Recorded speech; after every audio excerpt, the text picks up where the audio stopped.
The Department of Education's Order No. 19, series of 2023, titled Institutionalization and Implementation of Risk-Informed and Evidence-Based School Infrastructure Planning and Programming, provides a critical framework for ensuring that school infrastructures are safe, resilient, and conducive to learning. This policy serves as a comprehensive guide for school heads and other stakeholders to address the increasing vulnerabilities of educational facilities due to natural disasters and climate-related risks.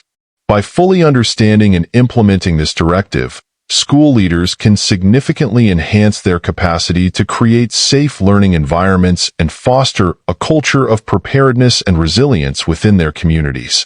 The guidelines emphasize integrating disaster risk reduction and climate change adaptation measures into all stages of school infrastructure planning, design, construction, and maintenance. This approach ensures that school facilities are not only functional but also resilient to hazards such as earthquakes, typhoons, floods, and other potential risks.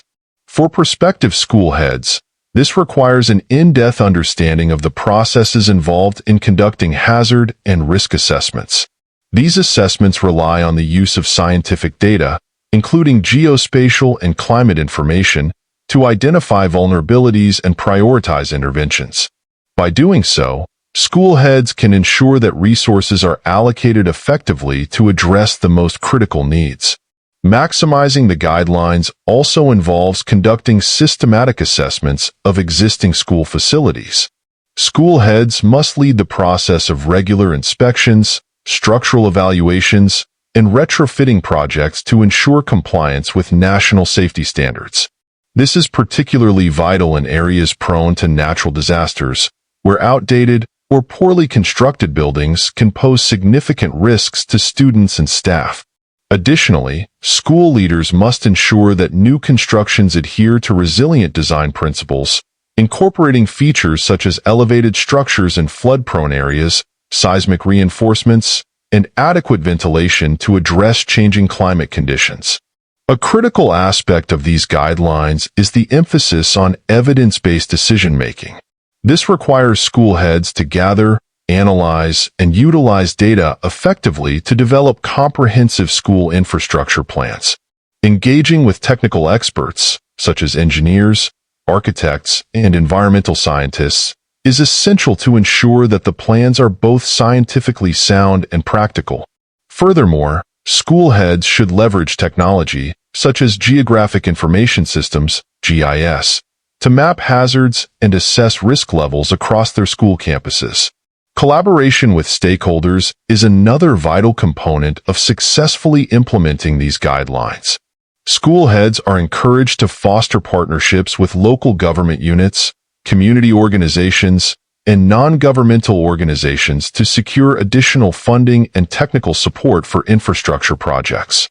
Involving parents, students, and teachers in disaster risk reduction activities also helps to build a sense of shared responsibility and strengthens the overall resilience of the school community.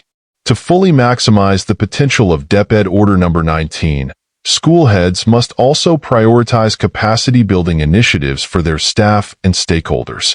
Organizing training sessions and workshops on disaster preparedness, infrastructure planning, and climate change adaptation can equip school personnel with the necessary skills and knowledge to contribute effectively to these efforts. This proactive approach ensures that the entire school community is well prepared to respond to emergencies and adapt to changing circumstances. In addition to infrastructure improvements, school heads should integrate disaster risk reduction and climate change adaptation into the school curriculum. Educating students about the importance of resilience and preparedness fosters a culture of safety and empowers them to take an active role in mitigating risks. Activities such as disaster drills, environmental conservation projects, and awareness campaigns can further reinforce these lessons and promote a holistic approach to resilience building. For prospective school heads preparing for the 2025 National Qualifying Examination for School Heads, a thorough understanding of DepEd Order No. 19 is essential. Candidates should familiarize themselves with the specific provisions of the order, including the processes for hazard assessment, the criteria for prioritizing infrastructure projects, and the standards for resilient school design.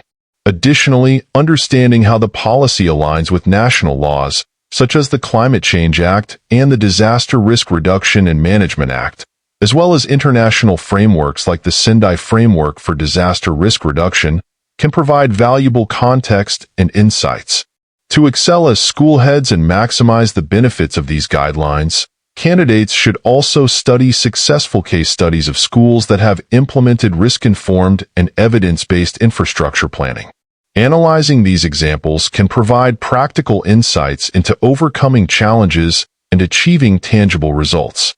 Moreover, aspiring school leaders should prepare to articulate their plans and strategies for implementing these guidelines during the examination and in their future roles. By actively applying the principles outlined in DepEd Order No. 19, school heads can create safer, more resilient schools that protect the well-being of students and staff, ensure the continuity of education, and contribute to the broader goal of building disaster-resilient communities. This comprehensive and proactive approach not only addresses immediate infrastructure needs, but also establishes a foundation for sustainable development and long-term resilience in the education sector.